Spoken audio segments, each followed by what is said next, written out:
Hello, I am Pastor Rick, and I want to welcome you to Work Matters with Pastor Will.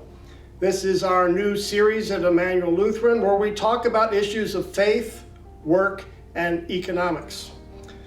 Today we are going to highlight Dr. Steve Paulson. He's from the Lutheran House of Studies in South Dakota. And he's going to lift up various issues that connect faith and work and economics. Now, he gave this lecture last year at Emmanuel, and that was before we had COVID-19, before we had all the unemployment issues with businesses both stopping for several months and now slowly reopening, and now we have even protests on the street. All those things now will affect how we discuss this connection between faith, work, and economics today. We have two sessions. The first, he will lift up the connection between work and the 10 Commandments. And you might say, what? The 10 Commandments, are they still in use? Well, yes. Watch and see what he does in making those connections, as well as the second session where he lifts up the question, is happiness what work is all about? And so now to lead us in this conversation, I invite Pastor Will to lead us into this very important conversation. Thank you, Pastor Rick. Welcome, everyone, to Work Matters with me, Pastor Will. I'm excited that you're watching this video today. We have a great speaker in Dr. Steve Paulson from the Lutheran House of Study who will be discussing this relationship between work and the 10 Commandments. Are they still important to us? I know as a pastor, when I go about my daily work, I often don't think at the end of the day about the 10 Commandments and how I've measured up. So I can only imagine how others are thinking or not thinking about the 10 Commandments in their everyday work. And some may even think about these commandments and feel this sense of shame, this sense of never ever being able to fulfill what God has expected out of us in what we do and in what we were created for. So Dr. Paulson is here to help us. He's here to have this conversation with us, and he's here to help us think and see work differently in light of the 10 Commandments, especially through our call, through our God-given vocation, through why we were created and put on this planet to begin with. So please watch this video. It is so exciting, and I can't wait to have a discussion with you afterwards. So take a look at the video. And specifically on some of the topics that were already mentioned, I'm teaching a course right now on what we call the first article of the Creed. So some of you will remember, if you grew up in a Lutheran church, this was happening more commonly previously. We're going to try to see if it can be done more presently, but people were taught through Luther's Small Catechism, one of the most important theological texts, you could say it this way, that really communicates the faith to people and has done so for centuries. And you remember that in the Small Catechism you begin with the 10 Commandments. The 10 Commandments really are laying out what the contents of vocation are about. They'll tell you what it is that I often hear said in churches. We're so glad, Pastor, that you've given us this nice word on Sunday, but we have to take this out now from Monday to Saturday. You remember this kind of language. Some of you might have been concerned about this yourself. So then you would say something like, well, what should we do now that we've heard this word of the gospel?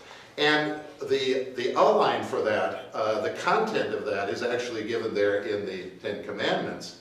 But then after he lays out the 10 Commandments, then Luther steps back and says, now, how are you doing on these things? Then he moves into the matter of the Creed. Because the 10 Commandments, of course, and vocation especially, are talking about what it is that you do. What it is that you do in relationship to God, what it is that you do in relationship to your neighbor. These are the main categories of vocation, calling, that we have. And then at the end of this, when you thought about this at the end of your day on Saturday, then you say, well, now what? Then we go into the creed, and here we're now talking about what God does for us. And in the creed now we hear not just one thing, two things, but three things that God does for us. That is, God creates, God redeems, God makes holy, God sanctifies. This, of course, is what we mean by the persons of the Father, the Son, and the Holy Spirit. Each one then has what we call an article of the creed.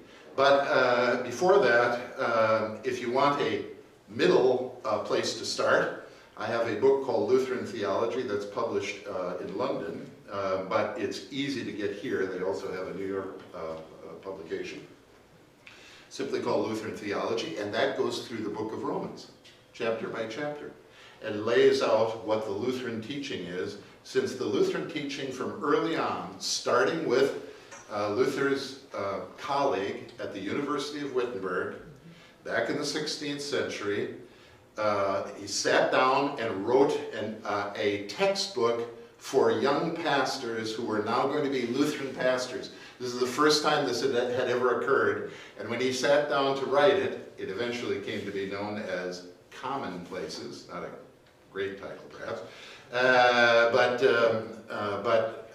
he simply sat down and went through the book of Romans, chapter by chapter, and laid out what Paul taught in that book, and specifically what it means then to be evangelical. That is, to be freed from the law for the work of God, and therefore what we mean by faith, that is what trust is. Since Paul saw very specifically that faith is the key matter, not only in the relationship you have to God, but also in your relationship with your neighbors. And when you get faith right, everything else comes out. When faith goes wrong, everything goes wrong between yourself and God, and yourself and your neighbors. And you can bet that this not only has to do with theological matters, how you're getting along with your God, which is an important issue for you, but also what we mean by economics. That is, how it is that you are actually going to build a household. That's where that word comes from. And economics is how you build a household so that you are not simply serving yourself, but benefiting those around you, starting with those who are directly in your family.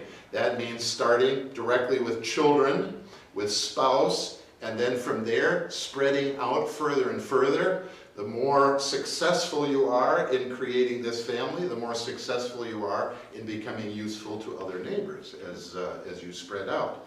And this then becomes the basis of vocation. And lo and behold, the central matter between husband and wife, between children and parents, is trust. Can I trust you? Do you trust me? And from this now, you have the basis or ground for what is going to build the economy, including our mercantile economy, including the exchange of money with one another. Because money, as my economics brother-in-law always tells me, is merely a means of exchange. That's what it is. It's exchanging between one and another. And that exchange requires trust. If you do not have this trust, then the exchange will never happen, because you will be afraid that you will give something and not receive back. And the fear, the loss of trust, now destroys economy, it destroys families, it destroys your own self, so that you yourself cannot finally function, and you collapse in upon yourself in what we call anxiety and worry. The number one issue in every person's life that must be addressed by a pastor is anxiety. And the amount of anxiety that is present is enormous. And it actually has to be addressed. It has to be addressed personally. It has to be addressed interpersonally in relationships that you have. And you will notice that not only are we talking about a psychological problem, depression, anxiety, and so on, though certainly that is true, But we're talking about what anxiety actually does when you go out into the marketplace and what you actually do with your money. So you remember one of the important stories that is, especially in Luke, the Gospel of Luke is the special gospel that is concentrating on the relationship between people in terms of money. So you hear Luke talk about money over and over again. And as Pastor Steve will tell you, we are now in the year of Luke, as we say, right? So that most of our gospel stories are coming from Luke. This is a great moment to put these together because Luke is going to say, is going to tell all sorts of the stories that Jesus tells regarding what happens with money, which will tell you what is happening with your faith or trust. So he says, 10 coins were given to one, 5 coins to another, 1 coin to one.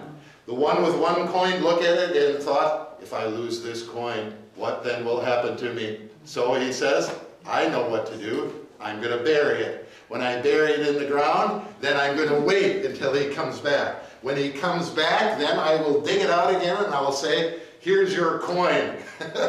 And then the master comes back and says to the one who has 10, what have you done with it? Well, I invested it and it grew. Oh, well done. How about the one with 5? Yes, I also invested it. I did not do as well, but I did with it what I could. The master says, well done. Then comes the one with 1, who is full of anxiety, digs out his coin and shows it now to the master who's come back. And the master says, what have you done? Look at what you've done. No trust, no faith, no movement, and you simply tried to protect what is your own. That's all you did all your life. And the man said, but I knew who you were. I knew that you were an angry and judgmental man. And when you came back, you were going to judge me, of course, according to the law. And when I knew that you were going to judge me according to the law, I knew that I was going to try in my life to make no mistake, not to risk anything, so that I could remain pure before you in relationship to the law. Then the master says, go away from me. Well, this is just one of the stories that's going to come out that really concerns this matter of what trust and faith is and how this is actually going to be built. Oh, I was telling you about some books. This is the one that I want you to start with. This is Luther for Armchair Theologians. It's published by the Presbyterians. The ELCA didn't want it. So the Presbyterians said, oh yes, they know a good thing when they see one. Now, so they say, yes, we're going to invest in that. And you can get this from Westminster John Knox Press. And my Presbyterian friends say, why don't you Lutherans like Luther anymore? What's going on? Now, take a look at this. This is, you can get it in 2 versions, although the newer version doesn't have cartoons. You should get the older version that has cartoons. So when this one came out, my students said, finally, I've read something that you wrote, or at least I looked at the cartoons. So you can work with this particular matter, and the issue of vocation that we're taking up today is the last chapter of this book that is laying out what we teach as Lutherans, that is evangelicals, in the proper sense, what we teach about callings in life, our vocations in life, and how then we actually understand what it means to have a vocation that is only under the law that creates anxiety, and a vocation that is under the gospel that opens you up freely. This is going to move in 2 very different directions. There was certainly a lot in that video from Dr. Paulson, and we give thanks to him for being here with us at Emmanuel and sharing his gifts and his knowledge about the study of vocation.